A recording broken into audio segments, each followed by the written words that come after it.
So welcome everyone. My name is Pablo Lloyd, part of the Visionnaires team, and we are running these webinars monthly now.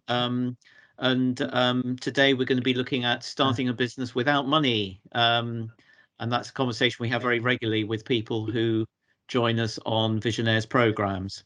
I can see many of you. There's some old friends here who've been on programs with Visionnaires.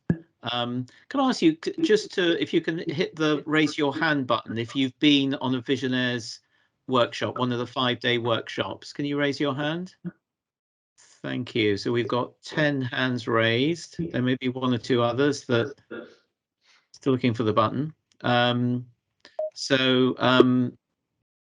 Thank you. So you can lower your hands now. Thank you very much. And I just want to say, if you haven't been on a Visionnaires workshop, we have now workshops running every month. We have 5 or 6 intakes every month. So there are lots to choose from. The next one starts on the 3rd of May and the 5th of May. So if you're interested in joining one of the Visionnaires workshops, you just go on the Visionnaires website, visionnaires.ac.uk. I'll put that in the chat for you if you want to join. There are some eligibility criteria, but pretty much everyone is eligible to come onto them. So do have a look at that. They run for 5 days, 1 day a week, and you'll be very welcome to join us. So do have a look at that. So now over to Wyndham Plumptre from the Upside and other businesses. He is going to be telling us his story, his entrepreneurial story, and give us some insights. There'll be time for questions and answers through today. If you have a question, please put it on the chat, and depending where we are in the process, I might throw it at Wyndham as we go, or I might leave it to the end. But I'll make sure that either today, or if we run out of time, we'll make sure all your questions are answered after today. So with that, Wyndham, over to you. Fantastic. Thank you, Pablo. Good afternoon, everyone. It's a real pleasure to be here. I'm not sure why you all want to come and hear me waffle on for the next hour or so about some of the things that I've been through, but I think one of the things that I've certainly found over the last 5 years doing what I do is it just helps to hear from other people about what they're doing, how they're approaching different things. So I do think that there is a serious benefit in just listening to others' stories. So I hope things that I may say chime with you. They may scare you, they may not scare you, they may excite you, but if there's anything that you want me to talk about in more detail, I will quite happily cover anything that you need me to. The key focus really for today and what I wanted to talk through was the world at the moment is full of fast money and fast growth for a lot of companies, and actually there are different ways of doing it, and not necessarily by choice, but how things have gone. We've ended up bootstrapping Upside, and I'll explain more about what we do in a second and kind of how we've gone about that through this process. But what I just wanted to cover off is some of the experience in that, some of the key lessons, and these are dotted throughout the presentation that I've learned, and I'm very happy to kind of document those and send them around to everyone as kind of afters. But really what I'll aim to cover off is kind of the good and the great, and definitely there's a lot of the not so great that I will speak to. Please do ask me anything throughout. And typically when I click next, nothing happens. I'm hoping something changed. I just wanted to give you kind of a really brief introduction. So how I started out, I'm incredibly fortunate through the early stages of my life, and incredibly privileged in that, and ended up leaving university, and my first role was actually managing complaints and compliance for field sales, energy field sales, a very niche piece of work, but I left kind of in the same sort of problematic environment and started my career as to what we're going through at the moment. And whether you're in a full-time career or whether you're trying to start something, these periods in our existence are very complicated. So for those of you who have set on the path through the pandemic, congratulations. It's terrifying, but I'm sure it will be fantastic for you. First 10 years of my career were predominantly quite dull, but really focus on just how much I could learn and how much I could absorb. And I think taking learning mentality throughout, I worked for a number of companies and I ended up working in big bad management consultancy for a short period of time, and ended up really seriously wanting to grow something on my own. I tried a couple of times and also just felt the kind of total lack of autonomy, and the autonomy piece is something that will come out a lot. So the ownership of what I was doing just wasn't there, and that was something that wasn't necessarily an initial issue, but it's one that built up time after time after time. I talk a lot, so I've used images throughout to explain how I was feeling at specific points, and this is 100% how I felt. I eventually got to the point where I could not take the bureaucracy, the lack of autonomy in being in big organizations, and they are phenomenal places to be in. Do not get, I am incredibly lucky to have spent my early careers there, but if you want to drive your own kind of destiny, they're not always the greatest place. And I definitely got to the point where I'd had enough, and I look back on it now and I'm slightly surprised that I did it, but I literally quit with nothing, and decided I had a bit of an idea for a business that I wanted to build, and decided that I would just set out on that path and see where it would take me. And one of the things that I saw in the bigger firms was talent. I became obsessive about talent and kind of how you grow talent. And the thing that I found is that talent really got trapped. And in particular, in my last kind of 6 months at the firm that I was at, I ultimately, I think, applied for 200 jobs. I got interviewed twice and failed at every turn to get anything. And that ability to create talent that can move seamlessly across different career paths, or at least have dual career paths, became something that I was really keen to explore. And at that point, I decided to start Upside. Now, Upside's 5 years old.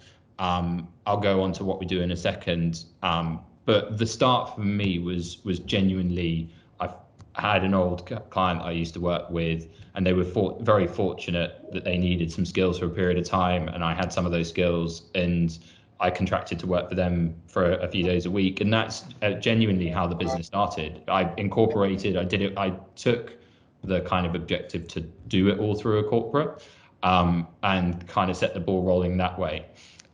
The next 18 months was probably the loneliest period of my career, because I ultimately was trying to build something that I didn't really have any idea what or how I was going to get it going. And consistently, and this is something that comes up a lot, is people were telling me that you can't do it. And after a long enough period of time, and probably at my loneliest point, you think you can't do it. And the emotional roller coaster you end up going through when you're bored about the work that you're doing, you feel like you're not getting towards the vision that you want to, you're being told by everyone you can't do it, and then you start to think that you can't do it. It becomes this absolute melting pot. Resilience through all of this, and resilience as an individual over the last 5 years, is something that started kind of with those first emotional feelings, and there's been different points that have had to help build my resilience over time. I'm pretty transparent as an individual. I am definitely going through another one of those points where things are unbelievably complicated, and you need a really deep level of resilience that you grow at different stages. And so one of the things that I would just impart is, if you feel like you're going through those really painful moments in anything that you're trying to do, just remember that that resilience will build. Like, you will get through that. There will be better days ahead, and you will start to appreciate that resilience that you build over time. That's not my first key lesson, though. That's just a point for people to note. My first key learning is, if you're really trying to do something, lots of people will love to tell you that you can't do it. And they'll tell you it's not achievable, or they'll tell you that you're not the right person to do it, or that you're not doing it in the right way, or there's a better way to doing it. Ignore them. Let everything that they say fuel you. And if you can do that and just continue with a level of doggedness to try and prove them wrong, you will get closer to wherever it is that you're trying to get to. So before I go into kind of where we got to from a scaling perspective, so Upside, ultimately, we are an advisory company, we're a building company, and we're an investing company. We help deliver impactful change through technology, and we take a very kind of human-centered led approach to do that. And I start with the advise, build, and invest because we advise quite large corporates on how to implement technology more effectively. We then build that technology for them, and then we invest in building it ourselves. And I think probably the biggest challenge that we've found as we scaled from a bootstrapping perspective is that how you balance your investment and where you balance your investment is a constant dark art, one that you feel like you're never getting right, and that you should always be investing in somewhere else. And that's part of one of the real pains, but probably one of the real joys of bootstrapping, is that you as an organization can take your own approach to how you choose to allocate your cash that you have and what you can do with it. But the challenge in that is that you often feel like you may not be investing in the right areas, or you are being told that you're not investing in the right areas, or you need to do more in specific areas. So it becomes quite a dark art, which I haven't worked out yet, and probably will take me another 20 years to work out. But part of this is the fun of the game rather than the actual outcome. Scaling. So the first 18 months, painful, really, really painful. And one of the really early moments, I was just lucky. I was in the right place at the right time, and I didn't really have anything to lose. In some of the work that I was doing previously, there's often quite a dangerous moment where you're working with an organization, especially as an independent, and a new lead client will come in and change things up. I was just super fortunate that happened on one of the projects that I was working on, and the person who joined, I just asked point blank, what could we be doing to do things better? And I was like, well, actually, there's this very specific piece of work that we probably need to do, and that will fundamentally change how we're delivering as a project. And I didn't have a clue what I was doing. I literally was like, and I know how we would do that, fair. But I was like, I've got a team waiting, ready to go. We'll be able to deliver this. And they said yes. And the kind of luck piece is critical throughout all of this, and such a fundamental lesson is that so much of the experience you go on, especially if you go on it for a long period of time, becomes luck based. And I think that's probably my really key critical learning, is that luck and serendipity are incredibly real and they are everywhere, but there is 100% stuff that you can do that will help improve the chances of luck and serendipity happening. Now, I'm not taking away from all of the hard work and all of the sweat and the blood and everything else that goes into making something successful, but definitely the moments where specific decisions have changed the course of what we've ended up doing have been very serendipitous or very luck based. We've then had to go and execute on the back of that, but at that specific point in time, luck and serendipity has played a lot to do with it. I spent quite a large part of my early part of my career, everyone going, the network is the most important thing that you're creating, that you will create. And you need to galvanize that and use that and manage that and maintain that throughout the entirety of your career. And I basically ignored that up until when I left the firm that I did. I wish I hadn't. I wish I'd listened earlier. I wish I'd spent more and more time building as broad and a deeper network as I possibly could. And lots of people then ask, right, so how do you do that? How do you do that in a way where the network, you can create quite a, what's the right word? Basically quite a fictitious network, which you can't galvanize and utilize a huge amount. So how do you actually create a valuable network? There's one thing that I've consistently done since starting Upside 5 years ago, is I spend much of my time trying to connect other people where I don't derive value in their connection, and helping to broaden that network, their networks, and constantly thinking who I can connect people to. There's a book, it's a leadership book, which I think parts of it incredibly poorly written and a little bit rubbish, but there are specific golden nuggets. It's called Tribal Leadership, and I'll make sure that's noted and shared, where it talks about every single time that you're meeting an individual, try and connect them with 2 other people in your network before you even think about getting any value out of them. And it's something that has stuck with me for the last 5 years. I've done meticulously every time, like trying to build, if you try and create value for other people through connecting them together, then you'll increase chances of luck, you'll increase chances of serendipity, you'll increase chances of people looking at you going, I'm not trying to take anything from this interaction, I'm actually just trying to make things smoother for other people. There's a huge amount of hidden value in that. And that genuinely has been a big way around how I've helped to increase, I guess, chances of luck and serendipity. So how you build that network, how you engage with that network, and then how you manage that network going forward. That's been like a really critical part of me, basically, for the last few years.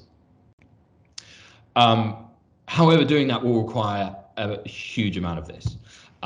So I, and one of the kind of hidden pains, I guess, of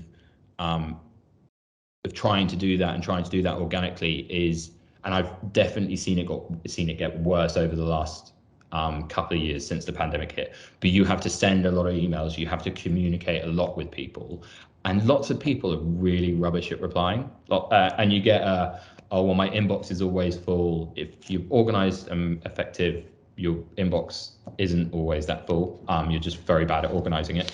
And the thing that you end up having to do, and you just consistently have to end up doing, and is incredibly tiring, is constantly push engagement, constantly try and communicate with people, try and stay in touch with people, try and send people things that create value, I write probably, I reckon, 50 emails every single morning before I even start doing anything else. And I get some response back. But it's just something you have to do. That kind of level of communication, and there are other forms, there are other ways of doing it, but it will require lots of this. So I've kind of dotted around a little bit, where if I go back to then the kind of scaling process, we basically took that individual contract. It was a fantastic opportunity for us. I managed to fill a team very quickly. We used that then to start recruiting a few permanent people. We then had the opportunity to then bid on some more work elsewhere, and it started to kind of trickle. So we recruited our first employee probably just under 2 years existing, and then by the end of that first year, we'd scale very quickly to a team of 12. And you can definitely see the momentum starting to build. There's constant risk with bootstrapping throughout this process, and in particular in a services contract-based environment that we were working in. But you end up going through this emotional roller coaster of you're kind of getting there, you're kind of getting there, you're kind of getting there, and then it's working, and then something goes wrong and you're back at the bottom of it again, and you do it all again. And this graph is a great representation of what happens over time, but this happens repeatedly, time after time after time. It doesn't stop. And that's, I guess, one of the challenges, but one of the joys of scaling a business. So over the next 2 years, we steadily grew. People have come and gone. We've had some super talent through our doors, but we managed to grow organically, contract by contract, making the right recruits as we go, investing in our own product development, investing in particular in the talent within our team. And this is where we're at today, which is, for me, kind of crazy, but they're a great bunch. So where have we got to? Kind of going back to that previous graph and the analogy of that, we're kind of getting to the next horizon. So with Upside, what we're trying to do is we're trying to ultimately change the way that people coalesce around delivering impact, and in particular impact through technology. I think we spent the first 5 years working out actually what works, what doesn't work, what capabilities we need, some of the cornerstones of our business going forward. And over the course of this year, we're setting out kind of what we're going to do for the next 5 years, and how are we actually going to start compounding and expanding that impact that we want to have. I have no idea what that mountain at the next level looks like. But I know that we've got to the start, well, the top of one, and now we're heading down into that. Right, we start again, and build and build and build. And that's just another analogy. Don't know why it's in there. Bootstrapping. So I've talked a little bit about kind of our scaling journey, some of the lessons that we learned through that process. I want to talk a little bit more about actual bootstrapping. So what is it? It's when an entrepreneur starts a company, or anyone starts a company, with little to no capital, relying on money other than outside investment. And there are different ways that you can start bootstrap. You can start bootstrapping. You can use kickstarting. Kickstarting often is a way to do that, where you get funds very early in for a product that you want to launch, and then you launch that product, and that kind of kickstart helps you bootstrap then the business going forward. The approach that we took is we won a piece of work, won it up front, and then delivered that work, and we kind of went from there. And we've just always stayed within the means of our business. There's huge amounts of challenge with trying to bootstrap your way consistently and scale at the same time, because you're constantly making investment ahead of then revenue and delivery on top of that. So it's a pretty uncomfortable way of doing it, but there's a huge amount of benefit. So we'll come on to that. So the great side of bootstrapping is you start off with immediate validation that you can do something. And there's two huge validations. One is you personally can do something, and you can do something on your own that's successful. The second validation is that you can then start to scale that, and scale that profitably. Because if you're bootstrapping a business, you're bootstrapping within the profit that you are creating, and you're reinvesting that profit and continuing it to grow. And so rather than, we'll come on to the benefit or disbenefit of bootstrapping versus funding. But the pursuit of funding is often pre-validation, and pre-validation certainly that you've built a profitable business. By bootstrapping, you very, very quickly and early on get an understanding whether you have a business that doesn't need funding, that you can scale profitably, and there are tons of benefits to that. The thing I love about it most, and something that I really haven't appreciated until I've kind of got this organization to the state that it's in.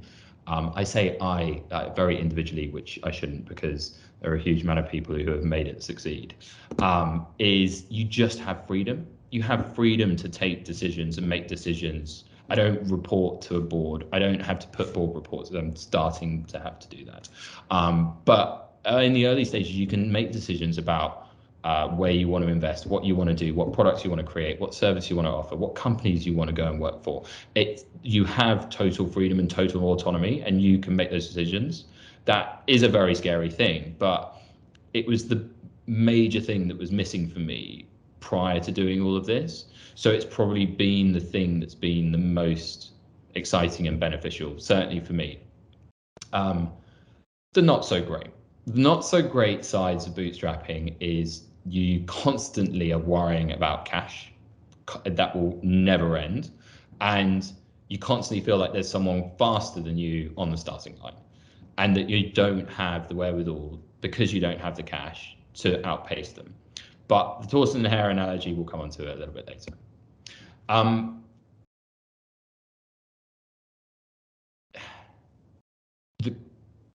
This is less a challenge. This is less a key learning from bootstrapping. It's just a general key learning.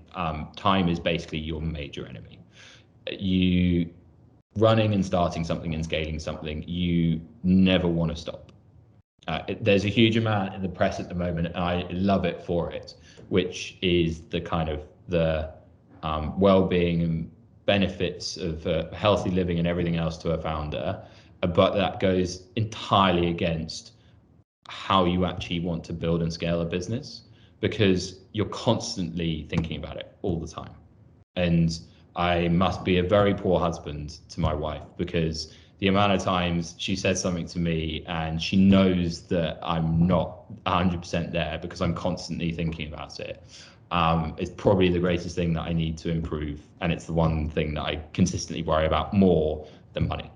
But time is your enemy the whole way through this. You never have enough time.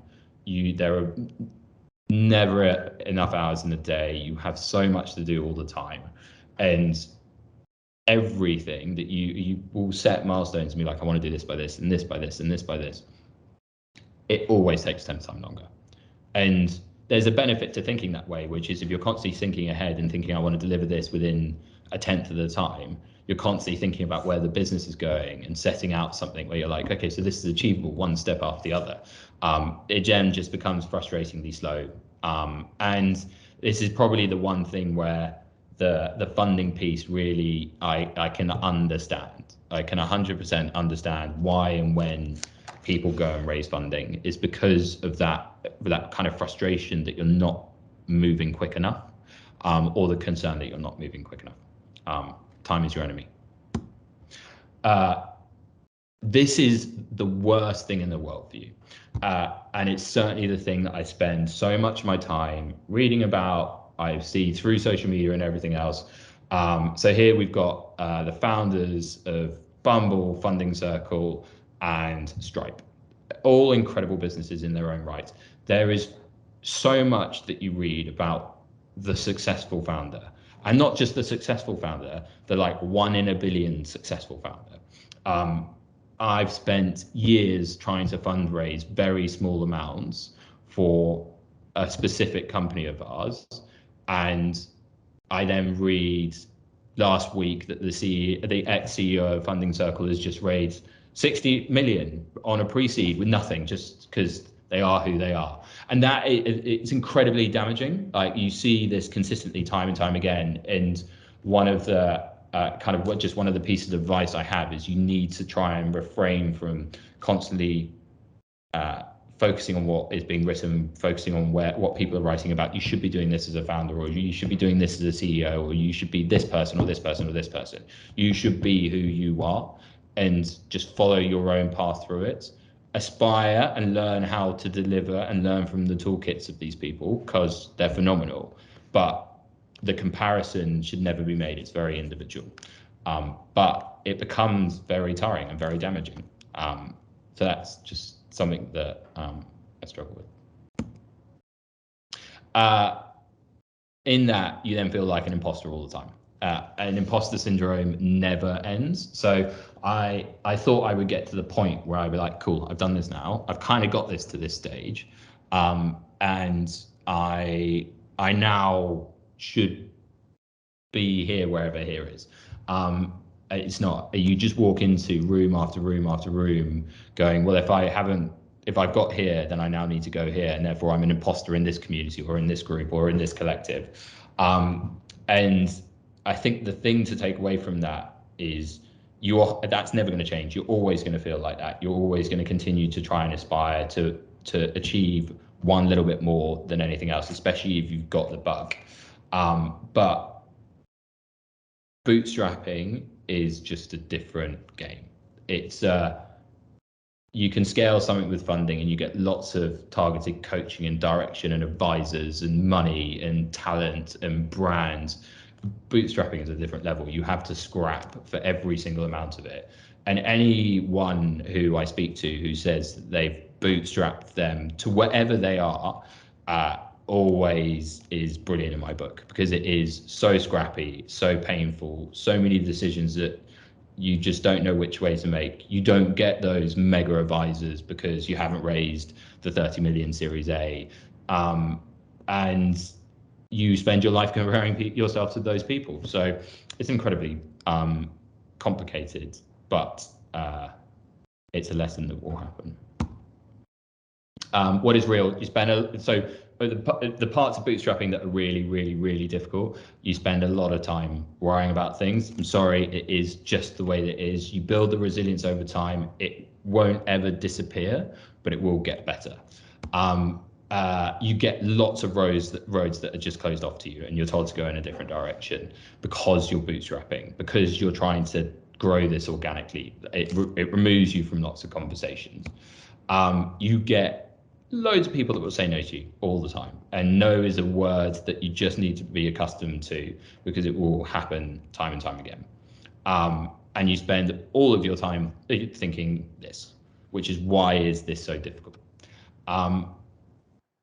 and it is difficult. Like we've been super fortunate and we've been super lucky, and I've been super lucky, but it's more difficult than I ever could imagined. And I've got a very close friend who's incredible. I'm an incredibly white privileged man, and she is an incredible founder, who's bootstrapped her own company.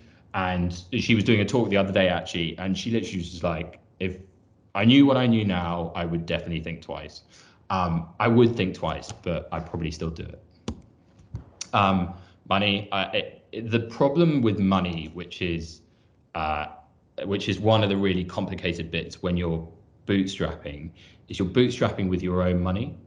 And it's really, really, really difficult to separate your company finances and your personal finances. It's super complicated. I don't have any of the answers. It's just something to be aware of. There's a huge difference when someone has given you a pocket load of cash to go and build some technology or to do something with. The ultimate risk, frankly, yes, it's your baby and you'll care about it deeply, but the ultimate risk at the end of it is their money. Like, that is the thing that they're putting at risk. They acknowledge that they're doing that. This is just something that you will just end up having to deal with. And it doesn't matter whether you're building a very basic product that you just want to sell a couple of units of and earn a living out of it, to actually trying to scale a business.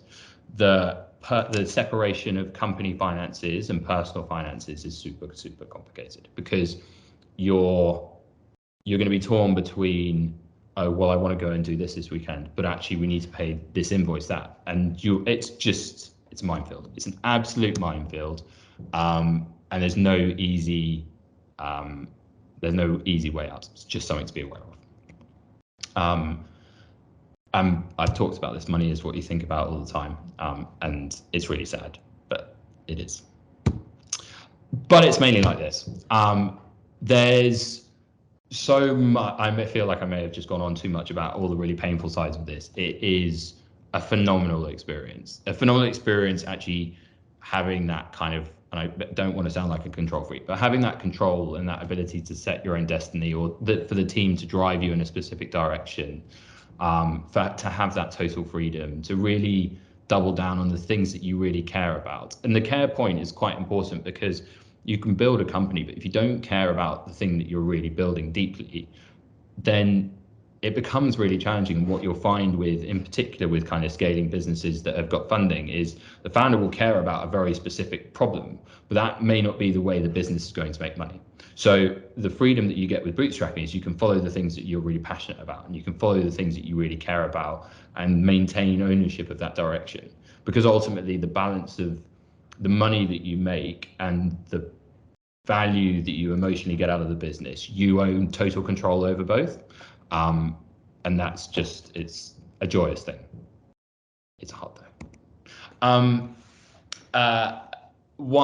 This is probably my most recent lesson, is that it's, especially if you love it in a way that I think I'm sad enough to, you realize that it's just a thing that you're doing, and actually the thing that is of value is the process that you're going through, not necessarily the outcome that you're striving to. Like, I'm driven by micro impacts and micro value that I want to create day to day or in the future.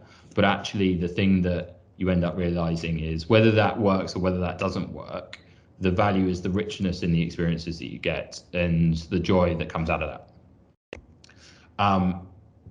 Academically, is bootstrapping better?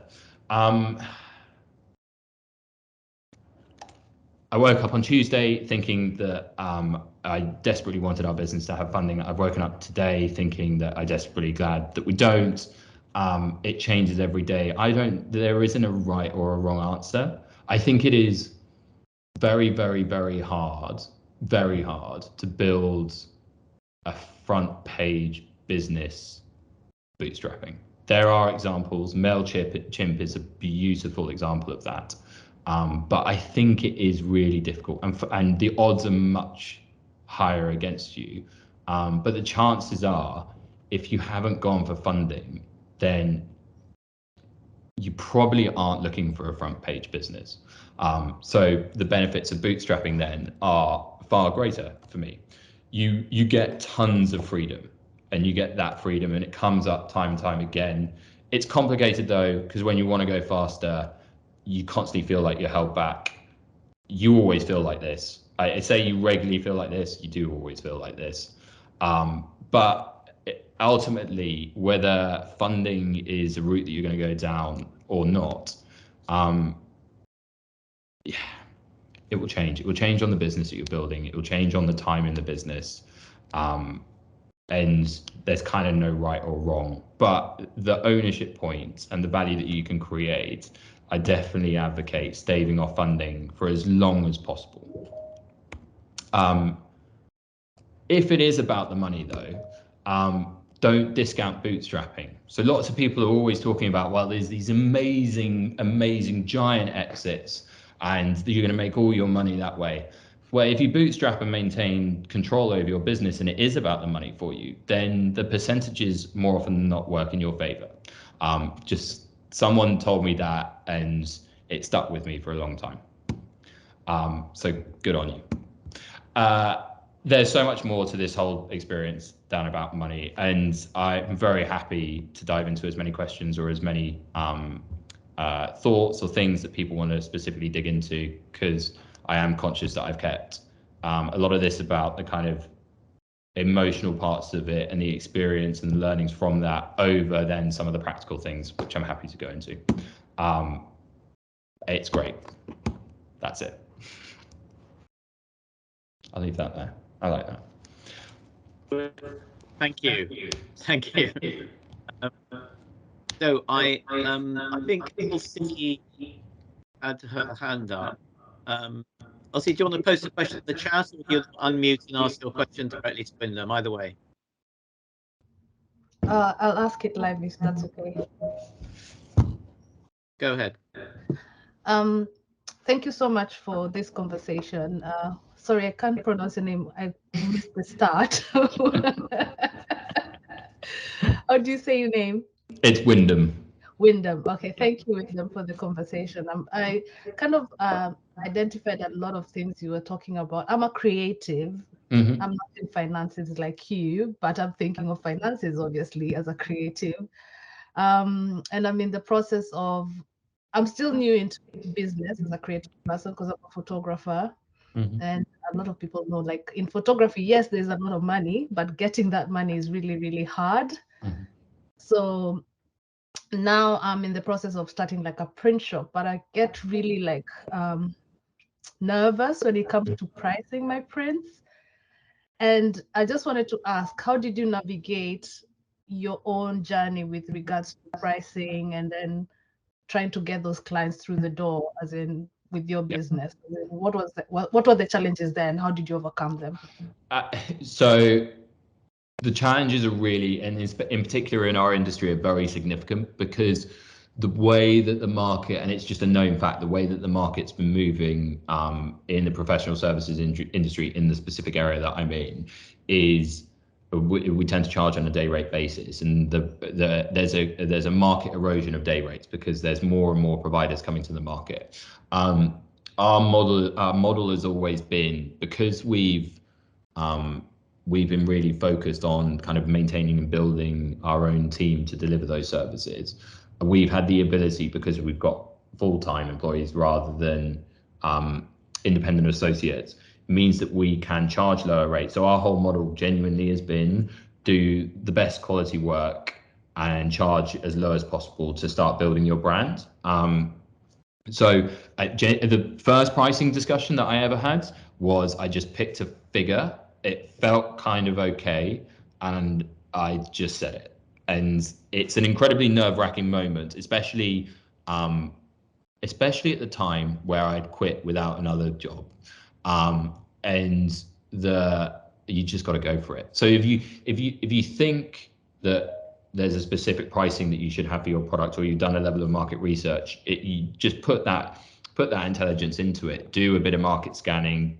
Ask your friends, contacts, colleagues how much they would pay for it as a service or a product, and then put a price on it and test it. Like, a huge advocate. We help to build digital technology, and it's becoming more and more ingrained in that you just got to test the whole way through. If you get it wrong the first time, that's not a problem, you can fix it. If you get it wrong the second time, that's not a problem, you can fix it. So just continue to do something, test it, and go from there. I'm not sure if that helped. Yes, it does. Thank you so much. Pleasure. It gives you a bit of confidence now moving forward, because Yeah, I'm about to launch my print shop on the 1st of May, and I haven't done most of the work. I've done most of the work that needs to be done, but I'm like scared to like launch. And somebody's just put in there like, we always fear most of these things, and I think I just need to get over it and just do it, and we'll see what works. If it works, it works. If it doesn't, I'll fix it, like you said. But thank you. Correct. Just take the confidence in that it's going to be really uncomfortable no matter what. So you just, as you say, you've just got to do it. But good luck. Sounds amazing. Thank you. And Elsie, I mean, the other thought, and pricing is something we come across a lot with a lot of all the businesses I think we support. You know, check it out with people you trust. So have the awkward conversation with someone who knows you, who you trust. You say, if I was charging this or that, and then you practice that before you have to really go out into the market. That's the other thing I think sometimes helps. But let me go. I think, was it Priscilla had a question? You had your hand up. Do you want to jump in? Yes, I do. Thanks, Wyndham, for that presentation. It was great. I've got 2 questions for you. Would you recommend starting a business alone or with a partner? That's the first. Oh, it's tough.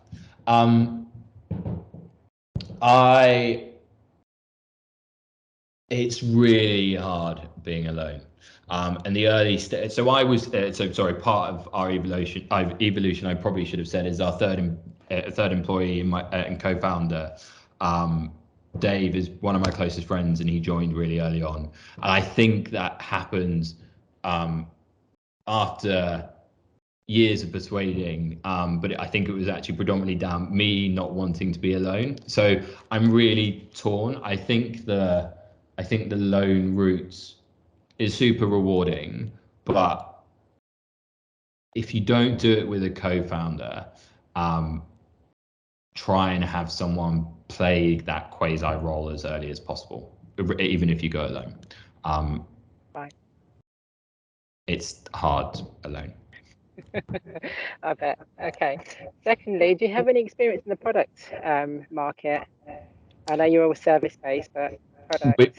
We're predominantly service-based, but through some of the technology offerings that we do, it's productized software, so it works in exactly the same way. But I've also worked with a number of product-based companies as well. So have you got a specific product question? Yeah, well, I'm a bit of a dreamer. I feel like I have a great idea, but I've got no money. I've got a product that I'd like to launch in the supermarket, and I've been hounding the supermarkets for ages, and they're notorious for not getting back to you or even acknowledging you. I found a manufacturer to produce the product, and they're quoting me a ridiculous amount just to even do the research and before actually making the physical product. And I'm just wondering, I just feel like I'm stuck. I'm at a stumbling block. I've got this idea and I don't know how to even begin getting funding for it.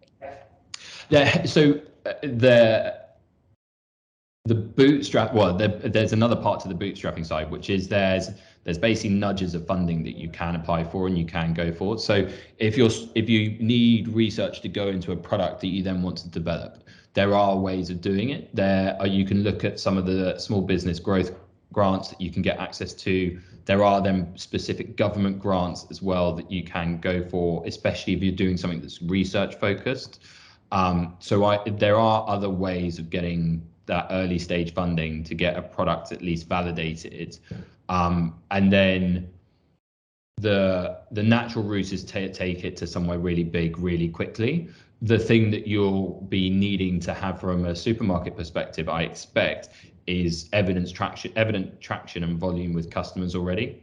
So if you're spending loads of time trying to push engagement with those types of organizations, I think there may be a number of stages that you can try and pick off beforehand, which is there any way that you can get the research and the base product actually funded in a different way? And then taking that to early consumers, not necessarily straight outside of a supermarket. But I'm not sure whether that helps, but there are routes and options. Yeah, it does. That's great. Thank you. No problem. Thanks. Thank you, Priscilla. Is it Neil Abro? You had a question. Yeah, Neil is fine. Neil, hi. Yeah. Thanks a lot for that talk. So I've got basically an app, sort of, I would call it low tech, but it's in the tech space, and we are at a point where we need to. The app, it allows us. It's what I would call it's a bit of a mapping tool. So it allows us to then target different markets, right? Whether it's tourism or making itinerary or narrative kind of content. So we need to narrow down our focus. But whether we bootstrap or not will define which market we can get to, right? So I'm in this kind of catch-22 scenario, which is if I want to target tourism, I will probably need funding, because to create content, I need, more money than I have. Yeah. If other sort of segments, I can probably get away with bootstrapping, but I'm not. I guess this is the risk, because I'm not sure how much revenue we'll generate. But is it worth? I mean, how did you go out making a decision? Was it a relatively sort of binary choice for you, or was it? I mean, what made you say, okay, I'm going for funding or I'm not going for funding? And if I don't, bootstrapping is going to restrict me to this market, and funding would give me a bigger market. But for whatever reason, you went for bootstrapping. Unfortunately, I think I may have actually stumbled into the bootstrapping. It wasn't something that I intentionally was like, I'm going to go and bootstrap a business. The majority of the time, people either bootstrap based on luck and just falling into it, or bootstrap because they failed to get funding. And I think I probably teetered across both. I've just come from a morning of speaking to the software businesses at early stages about how they go to market, and everyone invariably knows the big vertical that they need to move into, or that their vision is all built around. If you've got side markets where you can evidence early traction and early revenue in a software-based business, and they're easier to potentially go at, and traction is as frankly important as revenue, then go for those first. Because the natural thing, and what you're saying is, if there is a scalable market that you can move into, but it needs greater assets, then you need greater assets. Like, otherwise you're just going to spend your time really trying to strive to build something that's big enough to enter into a market without the kind of what you need. So traction first, then funding, basically. Create the case for funding with traction. Yeah. Okay, that's great. Thank you very much. Sorry, it summarized it far more succinctly than I probably said it. But yeah, traction, then fund it. Okay. And can I check, Wyndham? You said traction is more important than revenue. Can you just spell that out a bit? That's a dangerous thing to say, because it's not necessarily. It's as important as revenue. So what people invariably and investors will like to see is that there's market traction, and one of the things that I have come across in the past is where a business has said, look, I'm revenue generating, but they've maintained 1 or 2 customers at a revenue level for 6 to 12 months. And that doesn't necessarily prove the kind of traction that you need. So if you have the ability, and you've already built some software, to take that to market and drive customer usage, I would always advocate driving customer usage and customer numbers, and measuring that and presenting that before you then go, well, we're also then generating this revenue, or we're not revenue generating yet. And so there's different ways of delivering it, and lots of people think that actually revenue is the thing that people need to see early on. It's not.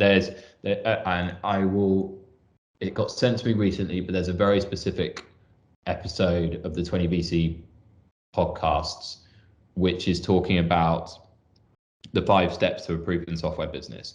And the first one is, can you build a product? And the second one is someone you can pay for it, that will pay you for it. And those 2 steps, there's often quite a big one in between, which is actually just, are people going to use the product that you've built? Yeah, absolutely. No, I think that's, as you say, it's not black and white, but it's sound advice. That's thank you. So I've got a couple of questions on the chat. This one's from Richard. If you could choose between having the early mover advantage with funding and a slower approach with bootstrapping, what would you choose? Slow approach with bootstrapping all the time.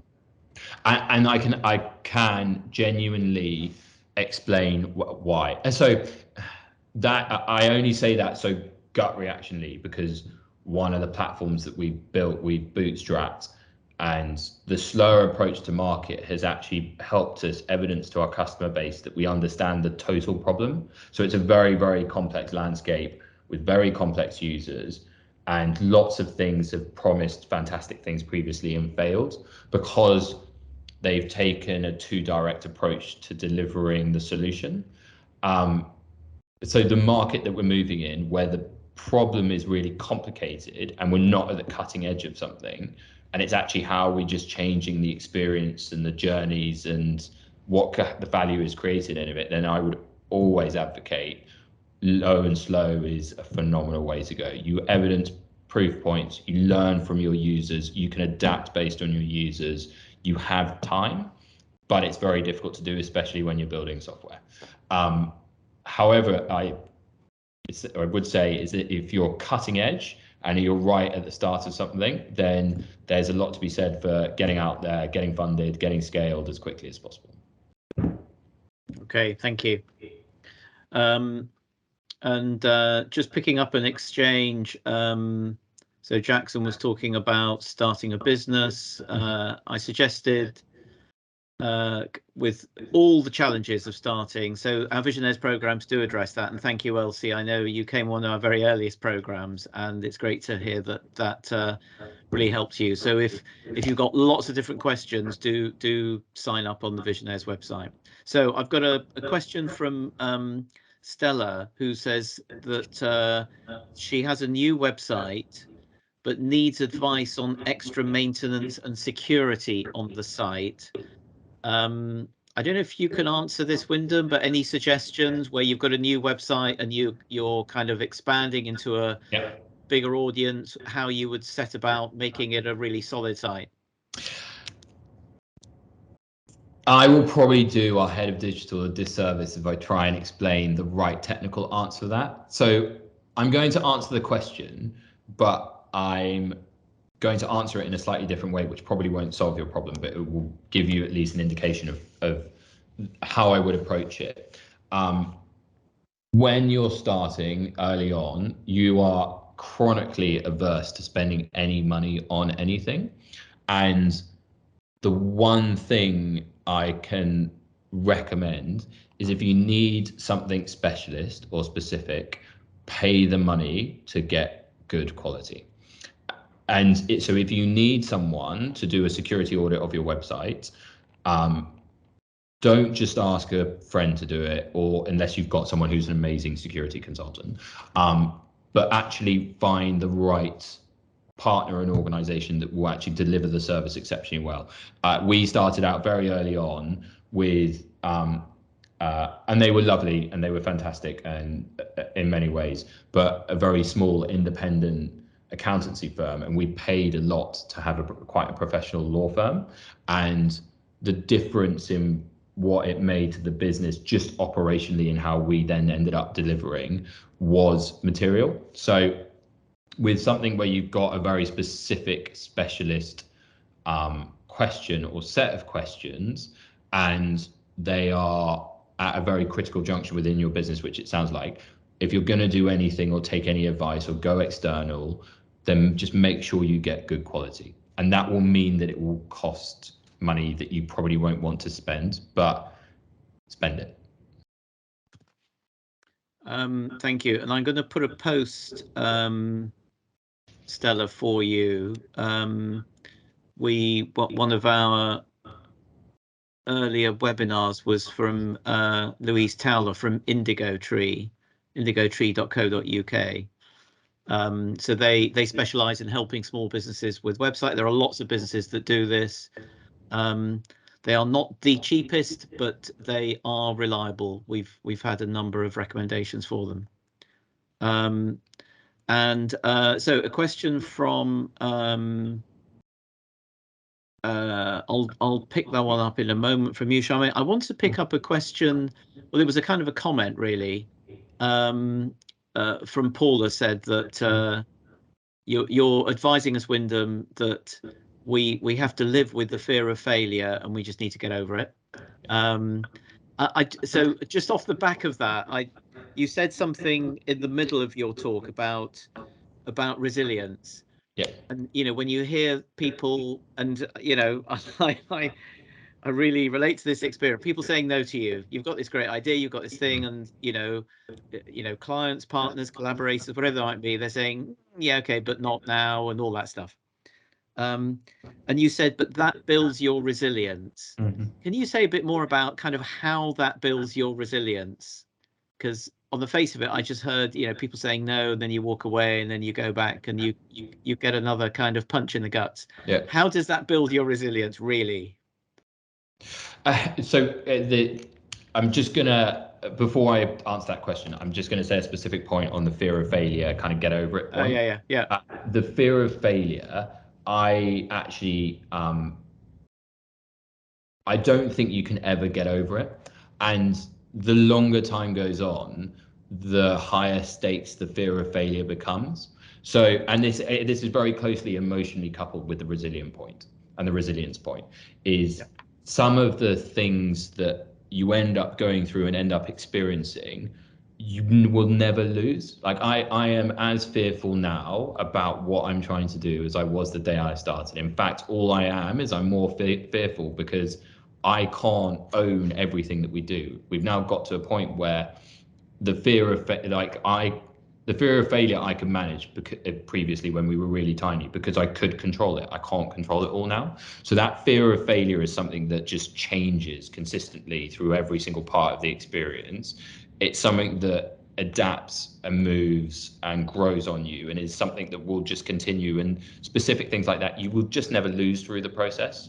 And it's something that you just have to accept. And resilience is exactly the same thing. Now, the resilience that you get, and you just get used to time and time again, people saying no, is totally different from the resilience and the panic when you think you're going to run out of money and how you get over that. Or there are a million different things that can end up going wrong, and you spend your life problem solving, which is something that it will just become natural. But the thing that will happen over time is, as things go wrong, because they invariably will, you'll realize that they'll go wrong, you'll fix them, or you won't fix them, and you'll change. And that will build a level of resilience. So when something else goes wrong in the future, you can look back on it, or you can draw on some previous experience and go, well, it's been really horrible, this happening previously, and now this is happening. I know I can get through this, and that resilience will build over time. Not sure if I answered the question or whether I just went on another rampage. But. I guess I'm trusting in I don't know, in human nature that because what I heard you say is your desire for autonomy and your passion for the service that you provide outweighs those difficult moments. Yeah. That's and I heard that really clearly. So it's not just kind of just getting up off the floor when you had a no. It's also the thing you're trying to do. You really care about it. Yeah. And there is so 100% yes. You've summarized it fantastically well. There's also another feeling to that, which is that you hit ceilings at different points, and at some point I know I will hit a ceiling where I will bow out. I'll get to a point where I'm like, right, that's it, enough's enough. But the thing that you find when you go through those experiences where you think it's all going to fall apart or something goes horribly wrong is you work out actually how much do you want to do this? How much is the values that drive you, as you say, Pablo, whether it's the ability to have autonomy in what you're doing, or the impact that you think you're creating, or how much you care about the product that you're offering. That's the thing that will drive you. And I know at some point I will probably get to a tap out point. I don't know where that is, but going through each of those kind of steps where something goes wrong, you reassess what you're doing against the values or the drivers that you have, and you either then get out of the bed or you don't get out of the bed. And it does end up becoming literally quite a mechanical process of being like, right, okay, so I'm getting up to do this again, and do I want to? And the whole process is fine. It's incredibly painful, but you'll be driven by your human nature and the values that drive you and what you want to do. Yeah. And trust in that. Thank you. So I'm just looking if there are any other questions. I've got one other, but a question from Ugo. When you bootstrap, do you think it's a good idea to take up a job for a short time to enable you to raise money for your business? And I guess implied in the question is, or should you really just focus and take the leap? So I'm torn here, because that's basically what I did. I took something part-time that enabled me thinking process and the ability to kind of try and work out how the hell I was going to make it happen and try and start building my network, and actually gave me the opportunity to do that. But it can also be quite a specific distraction. There's so much that you read about everyone putting everything on the line to make a business succeed, and you put a lot on the line, don't get me wrong, but not everybody ends up moving back in with their parents or do it. Like, there are other ways of doing it, and having a job on the side for a period of time, I think is absolutely fine. And if you can do it and it helps de-risk the whole process for you, then definitely do that. But there was a specific phrase which you put into your question, which is in the short term. You need to, at some point, accept that you're either going to do it or you're not going to do it. And because the short term can become the medium term, can become the long term, can become never. So making sure that you're like, okay, so I need to get this to this point. There's no point in me quitting what I'm doing to get it to that point, or let's find a job and do it till I get it to that point. But once I've got it to that point, I either need to do it or I'm not going to do it. So I think the short-term part of your question is really, really key. That is great. Thank you. So I'm just looking, if anyone has any other questions, please put them on now. While we're doing that, if you're okay for a few minutes, I just want to ask you about the team around you. You showed that that picture of, I think there were, nearly 20 people on that slide of the team around you. How do you go about choosing people to join your team, and that they share enough of your, because your passion, your desire, your ability to kind of get through the tough stuff has shone through today. Maybe not everybody has that quite in the scale that you have it. How do you pick people that can work with you and you can work with them in a good way? How do you do that?